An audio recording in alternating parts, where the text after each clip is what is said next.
آقا صلی اللہ علیہ وسلم کے دیوانوں، وہاں سب کی مراد پوری ہوتی ہے۔ تو وہ عورت آئی، رقاصہ نچنی آئی، کہا کہ خواجہ دے دیا۔ اب یہاں جو قرآن پڑھتے ہوئے شخص بیٹھا ہوا تھا، اس کو غصہ آیا کہ میں اتنی دیر سے مانگ رہا ہوں، مجھے نہیں ملتا، اور یہ آئی اور چند سیکنڈ میں اس کا کام بن گیا۔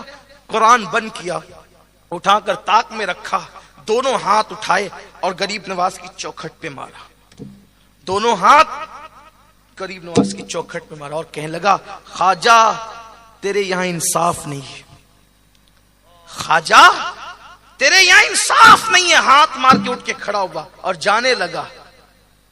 جیسے نکلا سامنے سے کوئی نورانی چہرے والی ہستی، جناب کدھر کا ارادہ ہے؟ تو کہنے لگے بابا یہاں انصاف نہیں ہے، یہاں انصاف نہیں ہے، اتنی دیر سے کئی دنوں سے قرآن پڑھتے بیٹھا تھا، میری مراد پوری نہیں ہوئی، ایک نچنی آئی، ایک چند سیکنڈ میں اس کی بگڑی بن گئی، انصاف نہیں ہے اس چوکھٹ پہ، اس لیے جا رہے ہیں۔ اب آنے والے بزرگ نے کہا جا بابا تیری بھی مراد پوری ہو گئی، جا اللہ نے تجھے بھی تیری مراد بھی پوری کر دی۔ اب رک گئے قدم، مراد پوری۔ آپ کون ہے؟ فرمایا جس کی چوکھٹ پہ آیا تھا وہی معین الدین ہوں، جس کی چوکھٹ پہ آیا وہی معین الدین ہوں۔ اللہ بعد وصال کی بات ہے، وصال کی بات وہی معین الدین۔